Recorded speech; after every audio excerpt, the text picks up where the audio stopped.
That young man, what's his name? Everybody knows him. That's Tintin.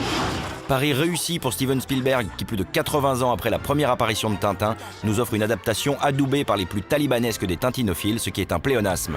Cela faisait près de 30 ans que le cinéaste rêvait de donner vie au bébé d'Hergé. I didn't do it then because I developed 2 screenplays that I didn't think were worthy of Hergé's art and his stories. And it took me a long time to get the right combination of writers and the right combination of books. So it just so happened that 3 decades almost passed. Né en 1929 de l'imaginaire de son créateur Hergé, Tintin puise ses origines dans les films de l'époque qu'adore le dessinateur. Hergé est très inspiré, même inconsciemment, par ce qu'il a vu, savoir les films à épisodes, ce qu'on appelait les sérials de l'époque, les Mystères de New York, Nick Carter. Hergé est inspiré par le cinéma de façon un peu inconsciente, quelque part. C'est quelqu'un c'est une sorte de narrateur né, quoi. Donc il sait raconter une histoire. Donc finalement, il utilise les bonnes méthodes, les bons moyens. Héros de papier, les aventures de Tintin n'en sont pas moins construites de façon très cinématographique visuellement et narrativement.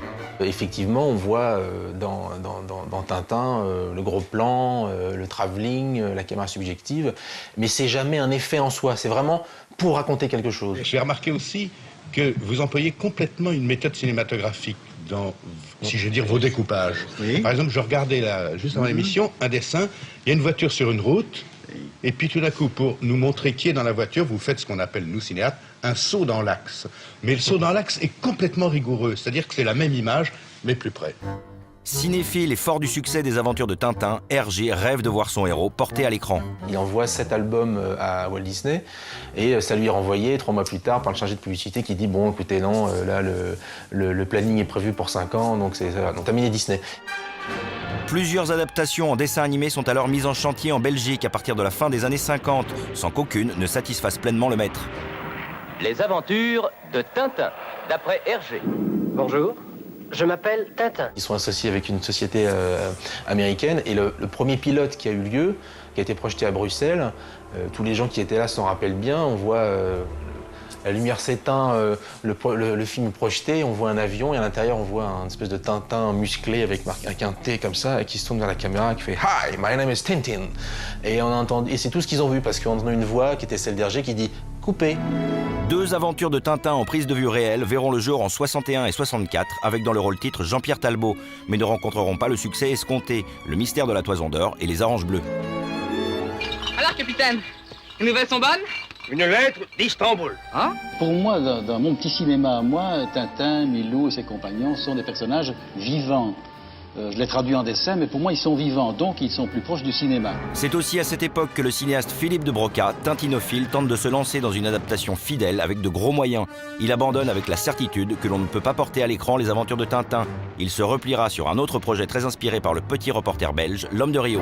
Un film comme par exemple L'Homme de Rio, qui est c'est un vrai Tintin, c'est un film de Tintin. Celui-là a eu beaucoup de succès et j'ai l'impression que c'était une question surtout de moyens. De l'autre côté de l'Atlantique, un jeune cinéaste en phase de devenir l'un des maîtres du box-office met en chantier les aventures d'un archéologue, inspiré pour part par le film de Philippe de Broca avec Jean-Paul Belmondo, son nom Steven Spielberg. C'est à l'occasion de la promo européenne des Aventuriers de l'Arche perdue que Spielberg fait la rencontre de Tintin et se met immédiatement en tête de le porter à l'écran. La boucle est bouclée.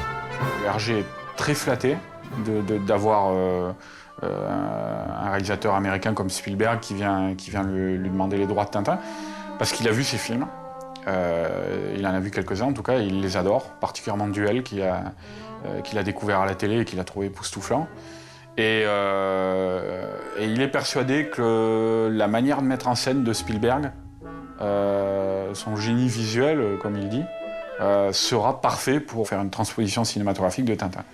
Et l'attente n'aura pas été vaine, puisqu'aujourd'hui, grâce à l'apport technique de son coproducteur Peter Jackson, Steven Spielberg nous offre une adaptation fidèle et convaincante, tournée en performance capture, c'est-à-dire en images 3D numériques, animée par l'interprétation de comédiens en chair et en os.